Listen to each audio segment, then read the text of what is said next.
கர்த்தருக்கு ஸ்தோத்திரம். பிரியமானவர்களே, இன்றைக்கும் கூட தேவனுடைய சமூகத்திலே வேத வசனத்தை தியானிக்கும்படியாக நாம் கடந்து வந்திருக்கிறோம். நாம் எல்லாரும் கண்களை மூடி தேவ ஆவியானவர் நம்மோடு இடைபடும்படியாக ஜெபிப்போம். எங்களை அதிகமாய் நேசிக்கிறதான நல்ல தகப்பனே, இந்த நல்ல வேலைக்காய் ஸ்தோத்திரம். நீ செய்து வருகிற எல்லா நன்மையான காரியங்களுக்காய் ஸ்தோத்திரம். நாங்கள் இருப்பதும் நிர்மலமாகாமல் இருப்பதும் எல்லாம் உடைய சுத்த கிருபை. தேவனே, இந்த நாளிலும் கூட நீர் எங்களோடு கூட இடைவிடும்படியாக, வேதத்திலிருந்து இந்த ரகசியத்தை வெளிப்படுத்தும்படியாக, இந்த வேதத்தின் சத்தியத்தை கேட்டுக்கொண்டிருக்கிற எல்லா பிள்ளைகளுடைய இருதயத்தை நீர் தொடும்படியாக, விசேஷமாய் இந்த ஊழியங்களை செய்யும்படியாக உதவி செய்கிற சகல ஊழியர்களையும் நீர் ஆசீர்வதிக்கும்படியாக நீ கிருபையுள்ள கரம் எங்களோடு இருக்கட்டும். ஆண்டவரே, இந்த ஊழியத்துக்கு விரோதமாய் எழும்புகிற எல்லா சத்ருவின் வல்லமைகள் இயேசுவின் நாமத்தினாலே உடைக்கப்படட்டும். ஆண்டவரே, தேவனுடைய ஆவியானவர் செய்யக்கூடிய நாட்டும்படியாக ஒவ்வொரு பிள்ளைகளுடைய இருதயங்கள் தேற்றப்படும்படியாய் ஜெபிக்கிறோம். எல்லாவற்றையும் இயேசு மூலம் கேட்கிறோம் நல்ல பிதாவே, ஆமென். அல்லேலூயா. பிரியமானவர்களே, நாம் தொடர்ந்து தியானித்துக் கொண்டிருக்கிற லூக்கா எழுதின சுவிசேஷம் 15ஆம் அதிகாரம் 21ஆம் வசனமும் 22ஆம் வசனமும் 23ஆம் வசனமும் உள்ள காரியங்களை குறித்து, விசேஷமாக இளைய குமாரனை குறித்து நாம் தியானித்துக் கொண்டிருக்கிறோம். இளைய குமாரனுடைய மனம் திரும்புதல், அவன் தகப்பனிடத்தில் வந்து மன்னிப்பு கேட்டு மறுபடியுமாக அவனுடைய தகப்பனார் அவனை ஆசீர்வதித்த ஆசீர்வாதங்களை குறித்து நாம் தியானித்துக் கொண்டிருக்கிறோம். கடந்த நாட்களிலே கடைசியாக நாம் தியானித்தது இளையகுமாரனுக்கு முதலாவது கொடுத்த ஆசீர்வாதம், விலையேற பெற்ற உயர்ந்த வஸ்திரம். அந்த வஸ்திரத்துக்கு இணையாக வெளிப்படுத்தின விசேஷம் 19ஆம் அதிகாரம் 7ஆம் வசனத்திலும் 9ஆம் வசனத்திலும் உள்ள காரியங்களை நாம் தியானித்துக் கொண்டு வருகிறோம். இளையகுமாரனுக்கு தகப்பன் முதலாவது கொடுத்தது உயர்ந்த வஸ்திரம். இந்த உயர்ந்த வஸ்திரம் என்று சொல்வது ஆவிக்குரிய பிரகாரமாக ஒரு தேவனுடைய பிள்ளை நம்முடைய பரம தகப்பனா இருக்கிற அவருடைய வீட்டுக்குள்ளே, சீயோன் புதிய எருசலேமுக்குள்ளே பிரவேசிக்க வேண்டுமானால், இந்த இளையகுமாரன் பாவம் செய்து தன் தகப்பனிடத்திலே மனம் திரும்பி வந்தபொழுது அவன் மன்னிப்பு கேட்டு தகப்பன் வீட்டிலே பிரவேசிப்பதற்கு முன்பதாக தகப்பன் தன் ஊழியக்காரரை நோக்கி முதலாவது உயர்ந்த வஸ்திரங்களையும், இரண்டாவது அவனுடைய கைகளுக்கு மோதிரத்தையும், மூன்றாவது அவனுடைய கால்களுக்கு பாதரட்சைகளையும், நான்காவது கொழுத்த கன்றுக்களை அடித்து போஜன பந்தியை ஆயத்தப்படுத்தி அவர்கள் புசித்து சந்தோஷப்பட்டார்கள் என்று நாம் வாசித்தோம். லூக்கா எழுதின சுவிசேஷம் 15ஆம் அதிகாரம் 21லிருந்து 23ஆம் வசனம் வரைக்கும் இந்த காரியங்களை நாம் படிக்கிறோம். உயர்ந்த வஸ்திரங்களை குறித்து கடைசி வீடியோவில் நாம் பார்த்தோம். அதான் வெளிப்படுத்தின விசேஷம் 19ஆம் அதிகாரம் 7ஆம் வசனம் சொல்கிறது, நாம் சந்தோஷப்பட்டு கலிகூர்ந்து அவருக்கு துதி செலுத்த கடவோம். ஆட்டுக்குட்டியானவருடைய கல்யாணம் வந்தது, அவருடைய மனைவி தன்னை ஆயத்தம் பண்ணினாள் என்று சொல்ல கேட்டேன். இந்த வசனத்தை குறித்து கடந்த நாட்களிலே நாம் படித்தோம். சந்தோஷத்தை குறித்தும், கலிகூறுதல், துதி செலுத்த கடவோம், ஆட்டுக்குட்டியானுடைய கல்யாணம், அவருடைய மனைவி தன்னை ஆயத்தம் பண்ணினாள் என்று சொல்ல கேட்டோம். இன்றைக்கு உயர்ந்த வஸ்திரங்களை குறித்து, இந்த உயர்ந்த வஸ்திரங்களை நாம் பெற்றுக்கொள்ள வேண்டுமானால் 7ஆம் வசனத்தில் உள்ள சந்தோஷம், கலிகூறுதல், துதி செலுத்த கடவும், அவருடைய மனைவி தன்னை ஆயத்தம் பண்ணினால், ஆட்டுக்குட்டியானுடைய கல்யாணம் என்று இந்த காரியங்கள் எல்லாம் கடந்த நாட்களே தியானித்தோம். இன்றைக்கு இப்படிப்பட்ட ஒரு ஆயத்தம் இருக்கும்போதுதான் இந்த வஸ்திரத்தையும் கூட தேவன் நமக்கு தருகிறார். அதை குறித்து தான் வெளிப்படுத்தின விசேஷம் 19:8 வசனத்திலே சொல்லப்பட்டிருக்கிறது. வாசிப்போம். சுத்தமும் பிரகாசமுமான மெல்லிய வஸ்திரம் தரித்துக் கொள்ளும்படி அவளுக்கு அளிக்கப்பட்டது. அந்த மெல்லிய வஸ்திரம் பரிசுத்தவான்களுடைய நீதிகளே. அல்லேலூயா.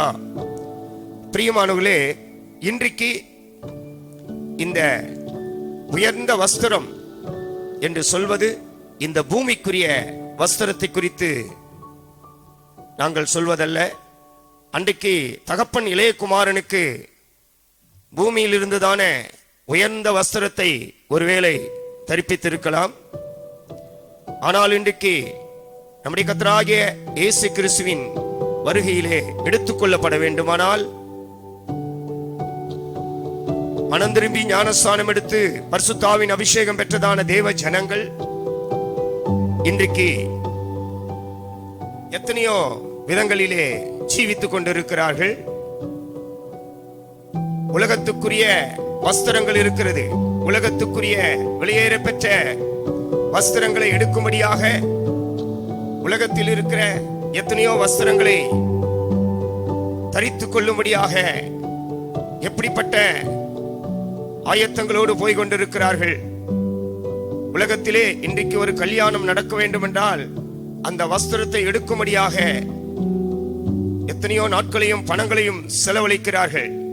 அதெல்லாம் இந்த பூமியிலே அழிந்து போகக்கூடிய கல்யாணமும் அழிந்து போகக்கூடிய வஸ்திரமா இருக்கிறது.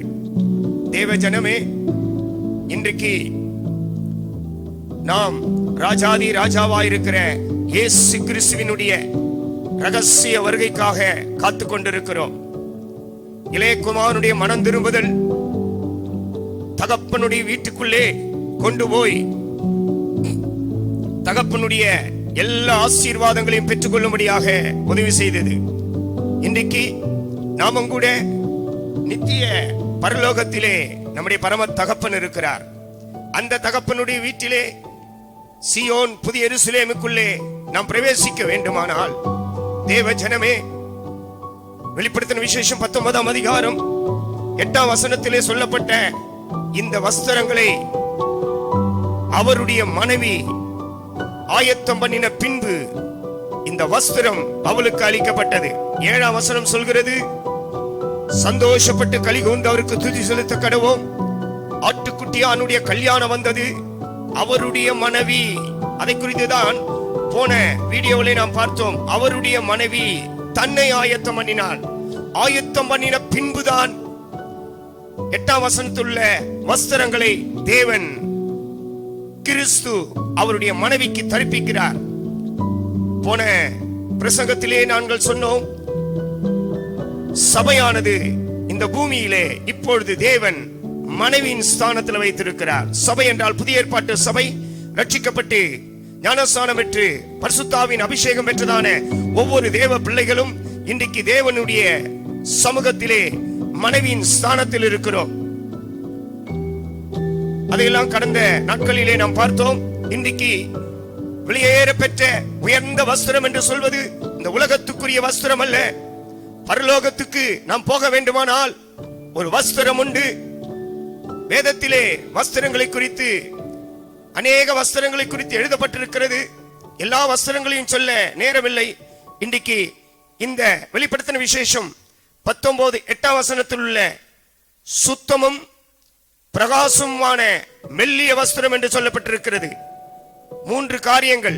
ஒன்று சுத்தம், இரண்டாவது பிரகாசமான, மூன்றாவது மெல்லிய வஸ்திரம்.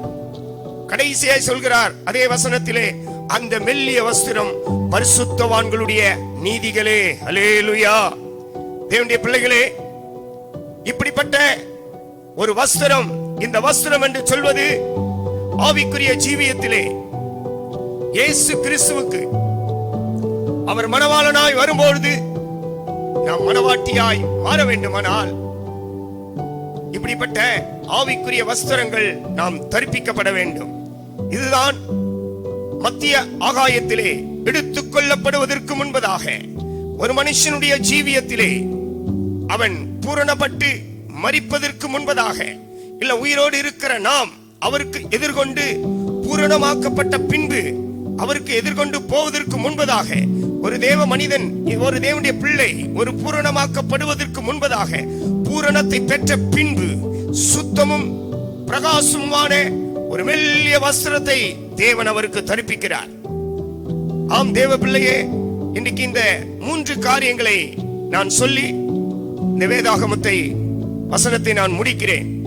முதலாவது சுத்தம் என்று சொல்லப்பட்டிருக்கிறது. இந்த சுத்தத்தை குறித்து அந்த வஸ்திரம் அந்த மனைவிக்கு ஆயத்தமாக்கப்பட்டு கொண்டிருக்கிற அந்த மனைவியை குறித்து நாம் வாசிக்கிறோம். அவளுடைய மனைவி தன்னை ஆயத்தம் பண்ணினார். யாருடைய மனைவி?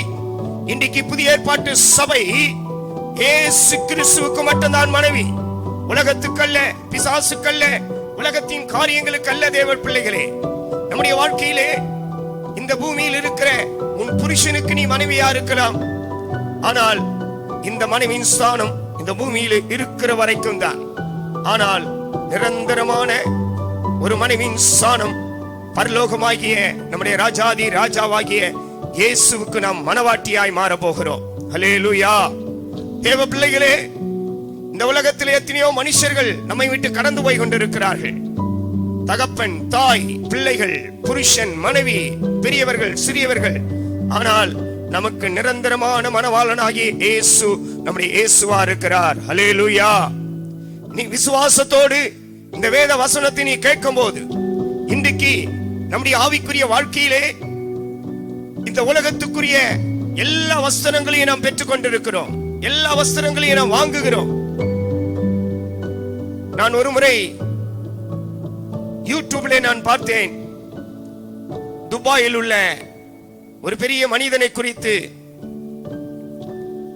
அந்த மனிதனுடைய வஸ்திரங்கள், அவனுடைய ஷர்ட், அவனுடைய முழு வஸ்திரமும் தங்கத்தினாலான வஸ்திரம். எத்தனையோ கோடி கோடி கோர் விலை உயர்ந்த வஸ்திரம் தான். ஒரு பெரிய மனிதன், பணக்காரன், இப்படியெல்லாம் உயர்ந்த வஸ்திரங்களை போட்டுக்கொண்டு உயர்ந்த நடைகளை நடந்தாலும், தேவ பிள்ளையே, இயேசு கிறிஸ்துவினுடைய வருகையிலே அவருக்கு மனவாட்டியாய் நாம் மாற வேண்டுமானால் அந்த தங்கத்தினாலான வஸ்திரத்தை பெற்றாலும் கூட, போட்டாலும் கூட இயேசுவின் வருகையிலே போக முடியாது. வெளிப்படுத்தின விசேஷம் 19ஆம் அதிகாரம் 8ஆம் வசனத்திலே சொல்லப்பட்ட சுத்தமும் பிரகாசமான மெல்லிய வஸ்திரத்தை யார் தரித்துக் கொள்கிறார்களோ அந்த மெல்லிய வஸ்திரம் தான் பரிசுத்தவான்களுடைய நீதிகள். இன்னைக்கு ஒவ்வொரு தேவனுடைய பிள்ளைகளுடைய வாழ்க்கையிலே இந்த 3 விதமான ஆவிக்குரிய வெளியேற பெற்ற உயர்ந்த பரிபூர்ணமான சம்பூர்ணமான பூரணமாக்கப்பட்ட ஜீவியத்தை செய்கிறவர்களுக்கு தான் இந்த வஸ்திரத்தை கர்த்தர் அணிக்கிறார். ஆகினால்தான் அவருடைய மனைவி ஆயத்தம் பண்ணின பின்புதான் அந்த வசனம் கிரமமாய் சொல்லப்பட்டிருக்கிறது. 7ஆம் வசனம் சொல்கிறது, ஆட்டுக்குட்டியானுடைய கல்யாணம் வந்தது, அவருடைய மனைவி தன்னை ஆயத்தம் பண்ணினாள் என்று சொல்ல கேட்டேன். கீழே 8ஆம் வசனம் சொல்கிறது, அதற்கு பிற்பாடுதான் சுத்தமும் பிரகாசமான மெல்லிய வஸ்திரம். நீங்கள் ஆயத்தமாக்கப்பட்ட பிற்பாடுதான் அந்த வஸ்திரத்தை தேவன் உங்களுக்கு தருகிறார். அல்லேலூயா. இந்த பூமியிலே நாம் இருக்கும் போதே இப்படிப்பட்ட ஒரு ஆவிக்குரிய ஜீவியத்தை நாம் செய்ய வேண்டும். ஆகினால்தான் முதலாவது இந்த சுத்தம் என்கிற வஸ்திரம். சுத்தமான வஸ்திரம் என்று சொல்வது, இதை ஆவிக்குரிய பிரகாரமாய் நாம் படிக்கும் போது மத்தேயு எழுதின சுவிசேஷம் 5ஆம் அதிகாரம் 8ஆம் வசனத்திலே நாம் படிக்கிறோம், இருதயத்தில் சுத்தம் உள்ளவர்கள் பாக்கியவான்கள், அவர்கள் தேவனை தரிசிப்பார்கள். இந்த சுத்தமான வஸ்திரம் என்று சொல்வது, தேவ பிள்ளையே, ஒரு ரட்சிக்கப்பட்டு ஞானஸ்நானம் எடுத்து பரிசுத்தாவின் அபிஷேகத்தை பெற்றதனாலே நீ இந்த வஸ்திரத்தை பெற்றுக்கொள்ள முடியாது. எந்த நாளிலே நீ மனம் திரும்பினாயோ அந்த நாளிலிருந்து உனக்குள்ளே ஒரு சுத்தமான வஸ்திரம் என்று சொன்னால் உன் இருதயத்தின் சுத்தத்தை குறித்துதான் அங்கே சொல்லப்பட்டிருக்கிறது. இன்றைக்கு எத்தனையோ தேவனுடைய பிள்ளைகள், நான் ரட்சிக்கப்பட்டிருக்கிறேன், ஞானஸ்நானம் எடுத்திருக்கிறேன், பரிசுத்தாவின் அபிஷேகத்தை நான் பெற்றிருக்கிறேன் என்று சொல்கிறார்கள். நீ இருதயத்திலே சுத்தமுள்ள மனுஷனாய் ஜீவித்துக் கொண்டிருக்கிறாயா? வேதம் தெளிவாய் சொல்கிறது, மத்தேயு 5:8, இருதயத்திலே சுத்தமுள்ளவர்கள் தான் தேவனை தரிசிப்பார்கள். தேவனை தரிசிப்பது என்பது இந்த பூமியில் இருக்கும் போது ஒவ்வொரு நாளும் ஆவியிலே பலன் கொண்டு தேவனை தரிசிப்பது மாத்திரம் அல்ல.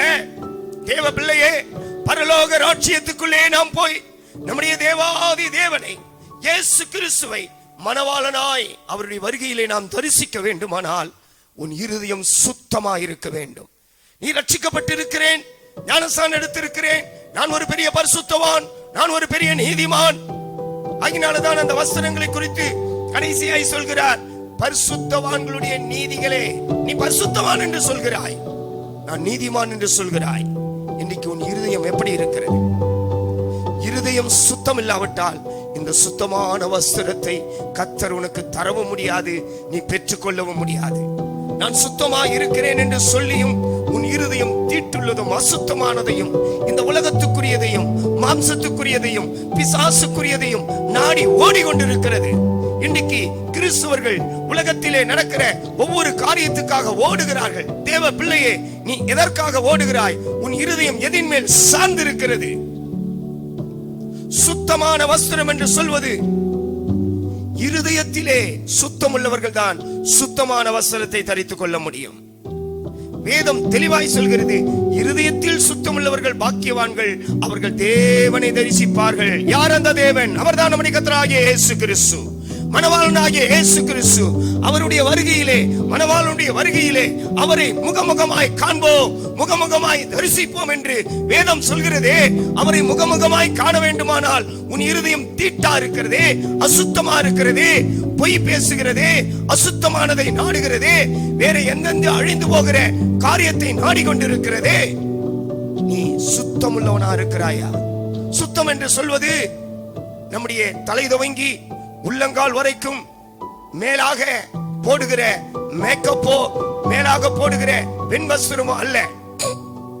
இன்றைக்கு நான் கூட இந்த ஒயிட் ஜிப்பா, ஒயிட் வேஷ்டியை அணிந்து கொண்டிருக்கிறேன். இதை ஒயிட்டாய் போட்டதுனாலே நான் ஒரு பெரிய பரிசுத்தவான் என்றல்ல, ஒரு பெரிய நீதிமான் என்றல்ல.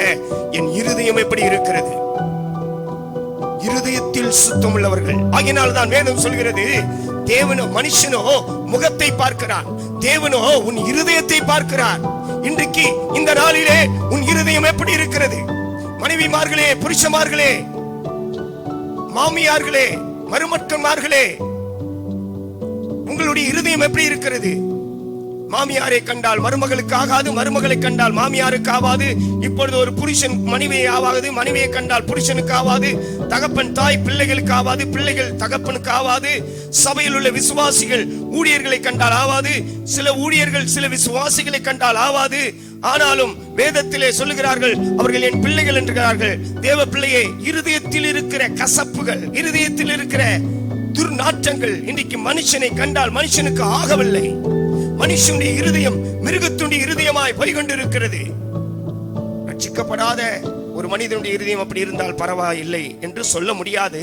ஆனால் நம்ம ரட்சிக்கப்பட்டிருக்கிறோம், இயேசுவை அறிந்திருக்கிறோம், பரிசுத்தாவின் அபிஷேகத்தை பெற்றிருக்கிறோம்.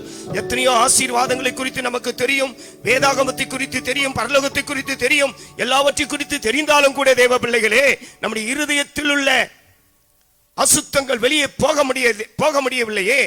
வேதம் தெளிவாய் சொல்கிறதே, இருதயத்தில் சுத்தம் உள்ளவர்கள் மட்டும்தான், முகத்திலே சுத்தம் உள்ளவர்கள் அல்ல, கை காலிலே சுத்தம் உள்ளவர்கள் அல்ல, சரீரத்திலே சுத்தம் உள்ளவர்கள் என்று சொல்லவில்லை.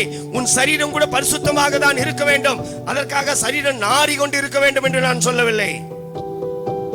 இருதயத்திலே சுத்தம் உள்ளவர்களாக. இன்றைக்கு இதையெல்லாம் குறித்து அதிகமாய் பேச வசனங்கள் உண்டு. நீங்களே இருக்கிற இடத்திலே வேதாகமத்தை எடுத்து தியானியுங்கள். இன்றைக்கு உன் சகோதரனோடு நீ ஐக்கியமா இருக்கிறாயா?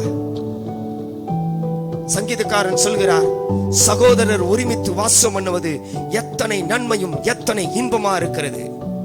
உன் சரீரம் சுத்தத்தினாலே உன் சகோதரனோடு நீ ஐக்கியமா இருக்க முடியாது.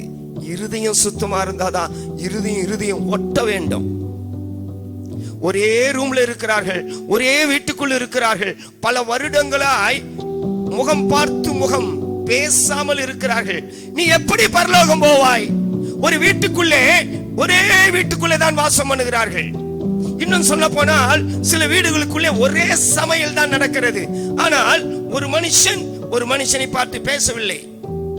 அதே ஆலயத்துக்கு வருகிறார்கள். ஞாயிற்றுக்கிழமையானால் அவரவர்கள் வெண் வஸ்திரத்தை தரித்து அந்த ஒரே வீட்டுக்குள்ளே ஒருவரும் வருஷம் கணக்காய் பேசாமல், வருஷம் கணக்காய் முகம் பார்த்து பேசாமல், பைபிள் எடுத்துக்கொண்டு நன்றாக வந்து பரிசேயனை போல ஆலயத்தில் முழங்கால் போட்டு தேவனே என்று ஜெபிக்கிறார்கள்.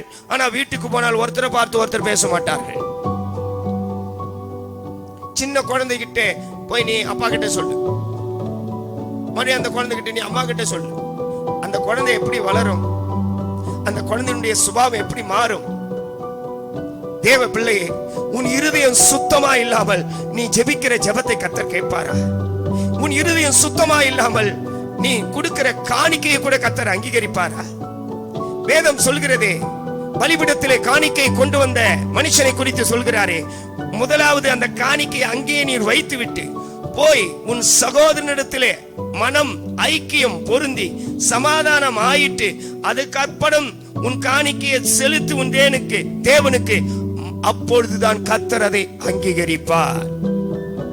ஐக்கியம் இல்லாமலேயே காணிக்க கொடுக்கிறாய், ஐக்கியம் இல்லாமலேயே தசம்பாகம் கொடுக்கிறாய், ஐக்கியம் இல்லாமலேயே சபையில வந்து வேதத்தை வாசிக்கிறாய். வீட்டுல ஒருத்தர் பேசுகிறது இல்லை, ஆனா சபையில வந்தால் வேதத்தை வாசிக்கிறதை பாருங்கள். அவர்களை போல கெட்டிவான்கள் யாரும் இல்லை. சபையில வந்தால் பாடுகிறதை பாருங்கள். நான் குற்றப்படுத்தும்படியாய் பேசவில்லை, யாவரோடும் சமாதானமாய் இருக்கவும். எபிரேயர் 12:14 யாவரோடும் சமாதானமாய் இருக்கவும் பரிசுத்தம் உள்ளவர்களாய் இருக்கவும் நாடுங்கள்.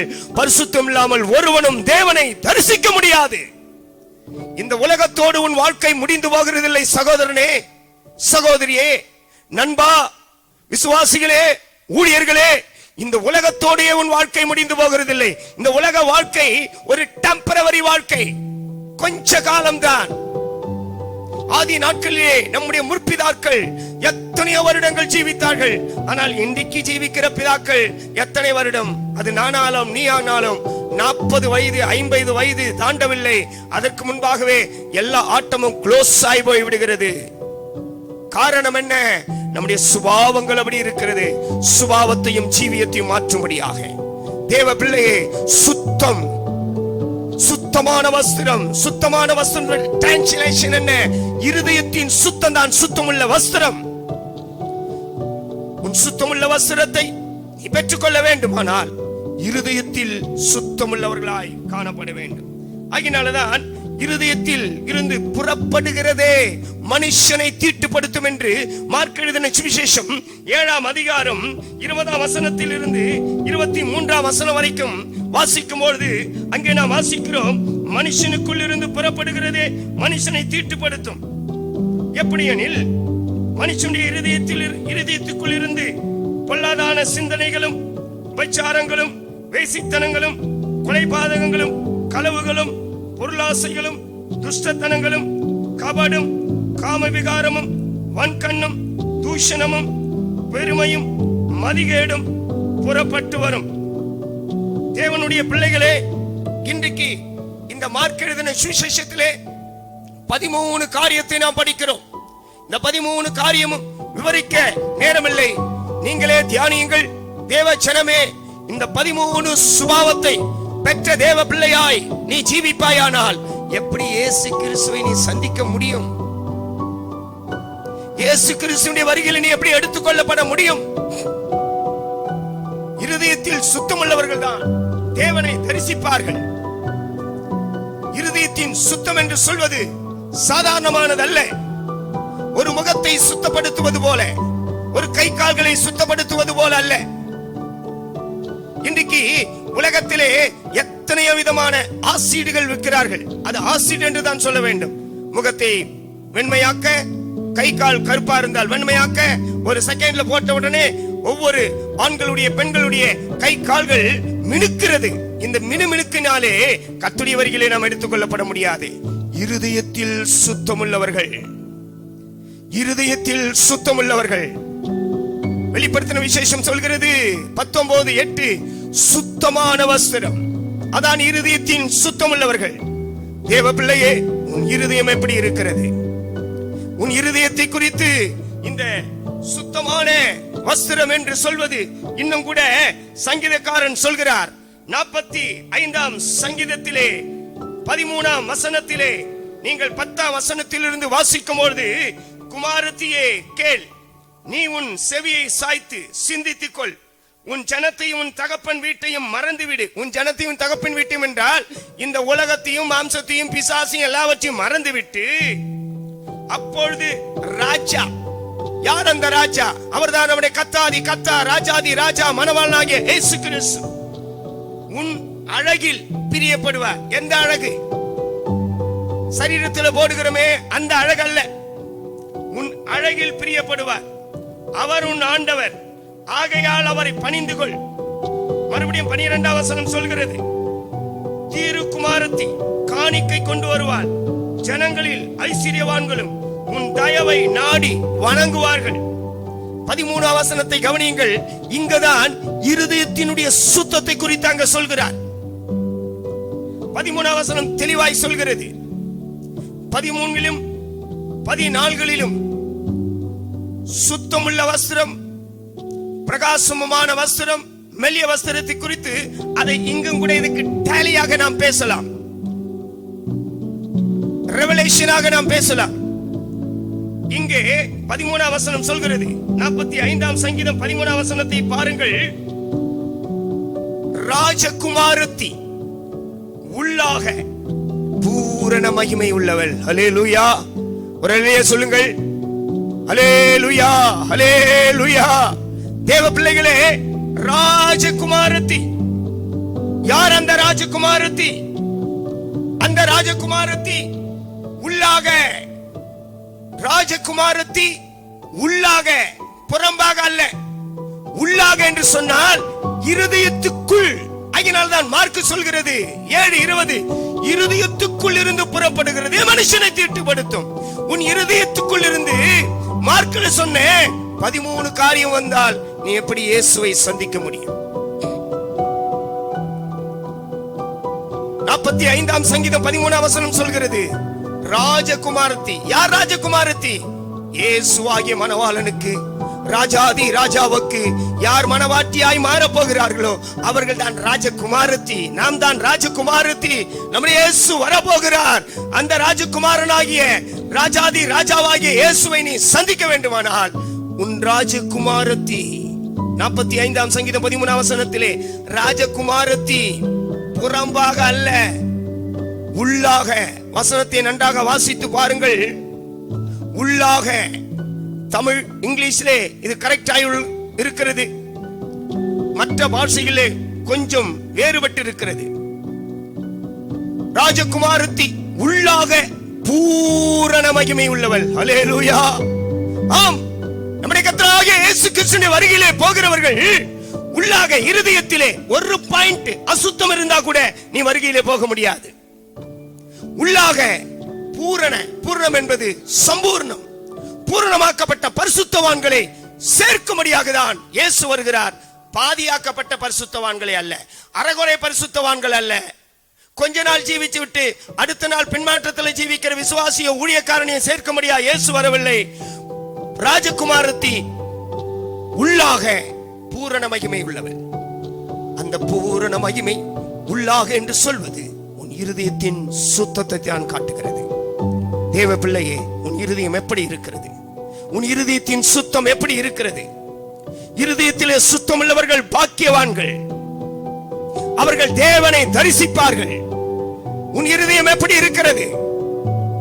தேவனுடைய சமூகத்திலே உன் இருதயம் எப்படி இருக்கிறது? ராஜாதி ராஜா வரும்பொழுது அந்த இயேசுவை நீ சந்திக்க முடியுமா? மார்க் எழுதின சுவிசேஷத்திலே 7ஆம் அதிகாரம் 20, 21, 22 13 காரியங்கள் சொல்கிறார். இப்படிப்பட்ட இருதயம் உனக்குள் இருக்குமானால் இந்த இருதயத்தை சுத்திகரிப்பாயாக. தேவ பிள்ளையே, இந்த இருதயத்திலிருந்து ஒரு விடுதலையை நீ பெற்றுக் கொள்வாயாக. இந்த இருதயத்திலிருந்து உன் இருதயம் சுத்தமாக்கப்படும்படியாக. இருதயத்தில் சுத்தம் உள்ளவர்கள் பாக்கியவான்கள், அவர்கள் தேவனை தரிசிப்பார்கள். நம்முடைய வெளிப்படுத்தின விசேஷம் 19:8 வசனத்திலே முதலாவது இருதயத்தில் சுத்தம் உள்ளவர்கள். அந்த 8ஆம் வசனத்திலே சுத்தமான வஸ்திரம், இரண்டாவது பிரகாசமான, மூன்றாவது மெல்லிய வஸ்திரம். இந்த 2 வஸ்திரங்களை குறித்து அடுத்த வீடியோ பிரசங்கத்திலே நாங்கள் பேசுகிறோம். தேவனுடைய பிள்ளையே, இந்த நாளிலும் கூட இன்றைக்கு நீ கேட்டதான இந்த முதல் வெளிப்படுத்தின விசேஷம் 19ஆம் அதிகாரம் 8ஆம் வசனத்திலே சுத்தம் உள்ள, எல்லாரும் முழங்கால் படியிடுங்கள். எங்கெங்கே இந்த வேதத்தின் ரகசியத்தை நீங்கள் கேட்டுக்கொண்டிருக்கிறீர்களோ, அப்பா, என் இருதயம் எவ்வளவு பாடா இருக்கிறது. இருதயத்தை குறித்து பேச வேண்டுமானால் இன்னும் அதிகமாய் பேசலாம். நான் அடுத்த வீடியோவிலே பிரகாசமான மெல்லிய இந்த 2 வஸ்திரங்களை குறித்து, அது பரிசுத்தவான்களுடைய நீதிகளே, இதை அடுத்த வீடியோவிலே நான் சொல்கிறேன். கண்களை மூடுவோம். இந்த நாளிலும் கூட தேவனே, என் இருதயத்தை சுத்தமாக்கும், என் இருதயத்தை சுத்தமாக்கும். கண்களை மூடுங்கள் தேவனுடைய பிள்ளையே. உன் இருதயம் சுத்தம் இல்லாமல் இருக்கிறபடினாலே இன்றைக்கு ஒருவேளை உன் இருதயம் கலக்கத்தோடு இருக்கலாம், உன் இருதயம் குழப்பத்தோடு இருக்கலாம். எல்லா குழப்பங்களையும் மாற்றுகிற நம்முடைய கர்த்தராகிய இயேசு கிறிஸ்துவினுடைய வல்லமை இன்றைக்கு உன்னுடைய வீட்டுக்குள்ள வந்திருக்கிறது. எந்த இடத்திலிருந்து நீ முழங்கால் போட்டாலும் சரி, இந்த சத்தியத்தை கேட்கிற உனக்கு கண்டிப்பாக விடுதலையை தருகிறார். கண்களை மூடுங்கள். மூடி தேவனை நோக்கி பாருங்கள். மனுஷன் முகத்தை பார்க்கிறான், தேவனோ இருதயத்தை பார்க்கிறார். உன் இருதயம் எப்படிப்பட்டதா இருக்கிறது? மற்றவர்கள் இருதயத்தில் தீங்கு செய்யலாம், மற்றவர்கள் இருதயம் கெட்டதா இருக்கலாம். நீ சொல்லலாம், பாஸ்டர், அவங்க எனக்கு இப்படி செய்தாங்களே, எப்படி நான் அவர்களை மன்னிப்பேன், எப்படி நான் ஏற்றுக்கொள்வேன்? வேதம் அப்படி சொல்லவில்லை. எப்படிப்பட்ட மனுஷனையும் வேதம் சொல்கிறது, கொலோசியர் 1:28 எந்த மனுஷனையும் கிறிஸ்து இயேசுவுக்குள் தேறினவனாய் நிறுத்தும்படிக்கு அவரையே நாங்கள் உபதேசம் பண்ணுகிறோம் என்று சொன்னதான வேத வசனம் இன்றைக்கு எந்த மனுஷனையும் மாற்றக்கூடிய வல்லமைதான் இந்த வல்லமை, இந்த வேத வசனம். அப்படி என்று சொல்லும் போது, நண்பா, சகோதரனா, சகோதரியா, தேவனுடைய விசுவாசிகளே, உன் இருதயம் இந்த வசனத்தின் மூலமாய் மாறதான் வேண்டும். பல வருடங்களாய் உன் வீட்டுக்குள்ளே நீ பேசாமல் இருக்கலாம். ஒரே வீட்டுக்குள் இருந்து ஒரே போஜனத்தை புசித்து யோசேப்பின் சகோதரர் கவனியுங்கள், யோசேப்பின் சகோதரர் எகிப்தில் இருந்ததானே யோசேப்பு கிட்ட போகிறார்கள். இந்த யோசேப்பின் சகோதரர் யோசேப்பை என்ன செய்தார்கள் என்று உங்களுக்கு தெரியும். அதை வாசிக்க நேரமில்லை. யோசேப்பின் மேலே பொறாமை கொண்டு, இருதயத்திலே கசப்பு வைத்து, பொறாமை வைத்து, வாக்குவாதங்களை வைத்து, தகப்பன் யோசேப்பை அதிகமாய் நேசிக்கிறார், யோசேப்புக்கு உயர்ந்த வஸ்திரத்தை கொடுக்கிறார் என்று சொல்லி யோசேப்பை, ஆகாரம் கொண்டு போன யோசேப்பை, சகோதரரை நேசித்து ஆகாரம் கொண்டு போன யோசேப்பை, அவன் வஸ்திரத்தை, அந்த வெளியேற பெற்ற உயர்ந்த வஸ்திரத்தை குருவி அவனை வஸ்திரம் இல்லாமல் ஒரு தண்ணீர் இல்லாத வெறுங்குடி என்று வேதம் சொல்கிறது. தண்ணீர் இல்லாத வெறுங்குடி, அந்த குழியிலே அவனை போட்டு விட்டார்கள். பின்பு ஒரு சகோதரன் சப்போர்ட் பண்ணும்போது மறுபடியும் அந்த குழியிலிருந்து தூக்கி எடுத்து இஸ்மவேலுடைய கையிலே 20 வெள்ளி காசுக்காக விட்டு போட்டார்கள். இயேசுவை விற்றது 30 வெள்ளி காசு, யோசேப்பை விற்றது 20 வெள்ளி காசு. அர்த்தம் என்ன தெரியுமா? இயேசுவை 30 வெள்ளி காசுக்காக விட்டார்கள். அவருடைய நம்ம வெள்ளி என்பது மீட்பை காட்டுகிறது. இயேசு 30 வெள்ளி காசுக்காக விற்கப்பட்டார். அவர் மனுஷன் அல்ல, தேவனுடைய குமாரன், தேவன். அவர் நம்முடைய மீட்பர். வெள்ளி என்பது மீட்பை காட்டுகிறது. 30 என்பது 3 என்பது திருத்துவ தேவனை வெளிப்படுத்துகிறது. பிதா, குமாரன், பரிசுத்த ஆவியானவர். ஆகையினால்தான் இயேசுவை 30 வெள்ளி காசு, யோசேப்பை விற்றது 20 வெள்ளி காசு. தேவனுடைய பிள்ளையே, வேதம் சொல்கிறது ஒரு மனிதன் ஜீவியத்திலே 2 சாட்சியின் மூலமாக எந்த காரியமும் நிரூபிக்கப்படும். 2 என்பது 2 சாட்சி. இது மனிதனுடைய எண்ணிக்கை அல்ல. வேதம் சொல்கிறது 2 சாட்சி. யோசேப்பை கூட 20 வெள்ளி காசுக்கு விற்கப்பட்டு இஸ்மவேலர் கையில விற்கப்பட்டு எகிப்துக்கு போய் அங்கே அந்த தேசத்திலே நிந்தைகள் அவமானங்களை அனுபவித்து பின்பு ஒரு ஸ்தானத்தில் வந்து உட்கார்ந்த பொழுதுதான் யோசேப்பின் சகோதரர் தானியம் கொள்ளும்படி அங்க போகிறார்கள். போகும்போதுதான் இந்த வார்த்தையை சொல்கிறார்கள். யோசேப்புக்கு தெரியும் யோசேப்பின் சகோதரர் என்று. ஆனால் யோசேப்பின் சகோதரருக்கு அவர்தான் நம்முடைய தம்பி, சகோதரன் என்று தெரியாது. ஆகையினால்தான் யோசேப்பு தன் சகோதரர் என்று அறிந்து கூட, நீங்கள் வேவுகாரர், தேசத்தை வேவுவாக்கும்படியாய் வந்திருக்கிறீர்கள் என்று யோசேப்பு கேட்கும் போது யோசேப்பின் சகோதரர் சொன்ன ஒரு வார்த்தையை இன்றைக்கு உங்களுக்கு முன்பாக வைக்கிறேன். இந்த வார்த்தையை நீ விசுவாசித்தால் உன் இருதயத்தின் கசப்பை நீக்கி போடுவாயாக. யோசேப்பின் சகோதரர் யோசேப்பு கேட்டபோது சொல்கிறார்கள், நாங்கள் வேவுகாரர் அல்ல. ஆமென். நாங்கள் வேவுகாரர் அல்ல, ஒரே தகப்பனுடைய பிள்ளைகள். அல்லேலூயா. ஒரே தகப்பனுடைய பிள்ளைகள், ஒரே தகப்பனுக்கு பிறந்த பிள்ளைகள். தேவனுடைய நண்பா, சகோதரனே, சகோதரியே, இன்றைக்கு உன்னுடைய வீட்டுக்குள்ளே உன் தகப்பனாகிய தேவாதி தேவனுக்கு பிறந்த பிள்ளைதான் நீ. ஆனால் ஒரே சபைக்குள் இருக்கிறாய், ஒரே வீட்டுக்குள் இருக்கிறாய், ஒரே ஊழியத்தில் இருக்கிறாய். ஆனால் இருதயம் வேற வேற. கசப்பு, வைராக்கியம் இருதயத்தில் சுத்தம் இல்லை. இன்னைக்கு உன்னால் சொல்ல முடியுமா? யோசேப்பின் சகோதரர் சொல்லுகிறார்கள், ஆண்டவனே, அப்படி அல்ல, நாங்கள் வேவுகாரர் அல்ல, நாங்கள் வேவுகாரர் அல்ல, ஒரே தகப்பனுக்கு பிறந்த பிள்ளைகள். இன்றைக்கு நீ ஒரே தகப்பனா இருக்கிற நம்முடைய தேவாதி தேவனுடைய ரத்தத்தின் மூலமாக மீட்கப்பட்ட பிள்ளை என்பது நீ சொல்வாயானால் இனிமேல் உன் இருதயத்தில் இருக்கிற கசப்பை தூக்கி வீசுவாயாக. இருதயம் சுத்தமாக்கப்பட்டால் தான் நீங்கள் இயேசுவை தரிசிக்க முடியும். இருதயத்தில் சுத்தம் இல்லாதவர்கள் தரிசிக்கவே முடியாது. 45ஆம் சங்கீதம் 13ஆம் வசனம் சொல்கிறது, ராஜகுமாரத்தி, நீங்களும் நானும் தான் ராஜகுமாரத்தி, அவர்கள் உள்ளாக பூரண மகிமை, அரகுர மகிமை அல்ல. தேவனுடைய பிள்ளையே, நம்முடைய கண்களை மூடுவோம், நம்முடைய கண்களை மூடுவோம். முழங்கால் படியிடு. இன்றைக்கு இந்த கசப்பு உன் வீட்டை விட்டு நீங்குவதாக. உன் வீட்டை கலக்கி கொண்டிருக்கிற இந்த கசப்பின் ஆவி, இருதயத்தின் கலக்கம், ஒருவேளை உன் இருதயத்தில் கலக்கங்கள், வேதனைகள், பயங்கள் எதுவா இருந்தாலும் இதோ பிரகாசமுள்ள இயேசு உன் வீட்டுக்குள்ள வருகிறார். பிரகாசமுள்ள ஆவியானவர் உன் வீட்டுக்குள் இருக்கிறார்.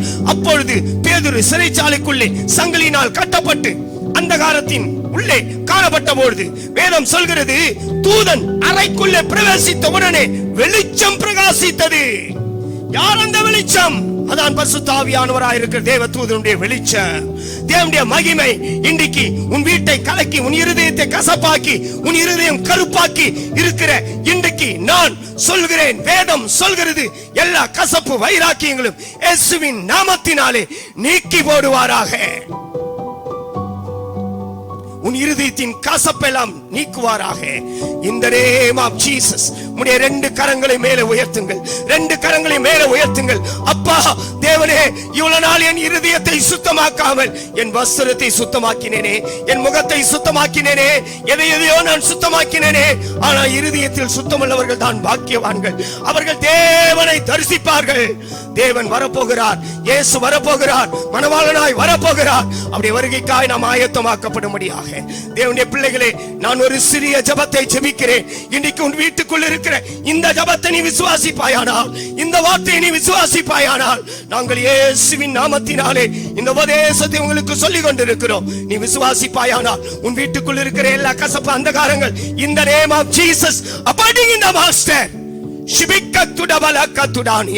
எங்களை நேசிக்கிறதான நல்ல தகப்பனே, எந்தெந்த வீட்டுக்குள்ளே, எந்தெந்த ஊழியர்களுக்குள்ளே, எந்தெந்த விசுவாசிகளுக்குள்ளே இருக்கிற கசப்புகள் எல்லாவற்றையும் இருதயத்தை நீ சுத்தமாக்கி உள்ளாக பூரண மகிமையுள்ள ஒரு இருதயமாய் மாற்றி நீர் வரும்போது நாங்கள் அனைவரும் வருகையிலே சந்திக்க எங்களை ஆயத்தப்படுத்தும்படியாய் வேண்டிக் கொள்கிறோம் நல்ல பிதாவே. ஆமென். அல்லேலூயா.